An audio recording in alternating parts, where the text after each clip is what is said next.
सुंदरता का मूल्य। एक अति सुंदर महिला ने विमान में प्रवेश किया और अपनी सीट की तलाश में नज़रें घुमाई।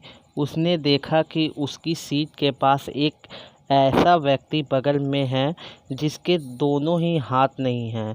महिला को उस अपाहिज व्यक्ति के पास बैठने में झिझक हुई।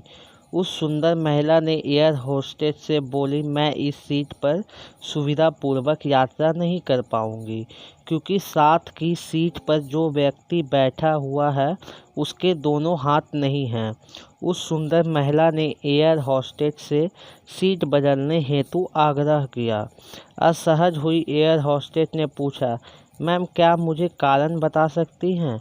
सुंदर महिला ने जवाब दिया, मैं ऐसे लोगों को पसंद नहीं करती। मैं ऐसे व्यक्ति के पास बैठकर यात्रा नहीं कर पाऊंगी।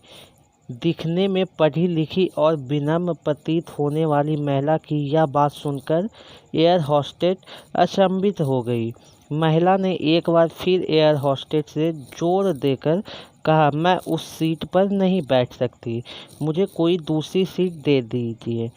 एयर होस्टेस ने खाली सीट की तलाश में चारों ओर नज़रें घुमाई पर कोई भी सीट खाली नहीं दिखी।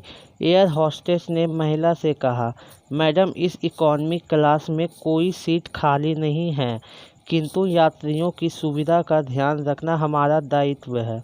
मैं विमान के कप्तान से बात करती हूँ, कृपया तब तक थोड़ा धैर्य रखें। ऐसा कहकर होस्टेस कप्तान से बात करने चली गई। कुछ समय बाद लौटने के बाद उसने महिला को बताया, मैडम आपको जो असुविधा हुई उसके लिए बहुत खेद है। इस पूरे विमान में केवल एक सीट खाली है और वह प्रथम श्रेणी में है। हमारी टीम से बात की है और हमने एक असाधारण निर्णय लिया है। एक यात्री को इकोनॉमी क्लास से प्रथम श्रेणी में भेजने का कार्य हमारी कंपनी के इतिहास में पहली बार हो रहा है।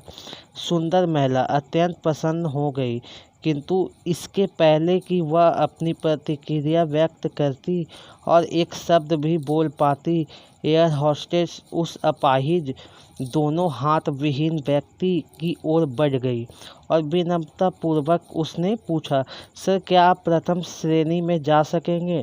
क्योंकि हम नहीं चाहते हैं कि आप एक अशिष्ट यात्री के साथ यात्रा करें के परेशान हो। यह बात सुनकर सभी यात्रियों ने ताली बजाकर इस निर्णय का स्वागत किया।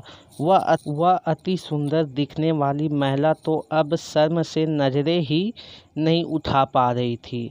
तब उस अपाहिज व्यक्ति ने खड़े होकर कहा, मैं एक भूतपूर्व सैनिक हूँ और मैंने एक ऑपरेशन के दौरान सीमा पर हुए बम विस्फोट में अपने दोनों हाथ खोए थे।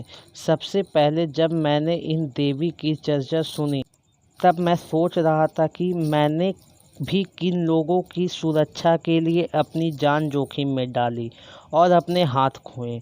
लेकिन जब आप सभी की प्रतिक्रिया देखी तो अब अपने आप पर गर्व महसूस हो रहा है कि मैंने अपने देश और देशवासियों के खातिर अपने दोनों हाथ खोए। और इतना कहकर वह प्रथम श्रेणी में चले गए। सुंदर महिला पूरी तरह से शर्मिंदा होकर सर झुकाए सीट पर बैठ गई।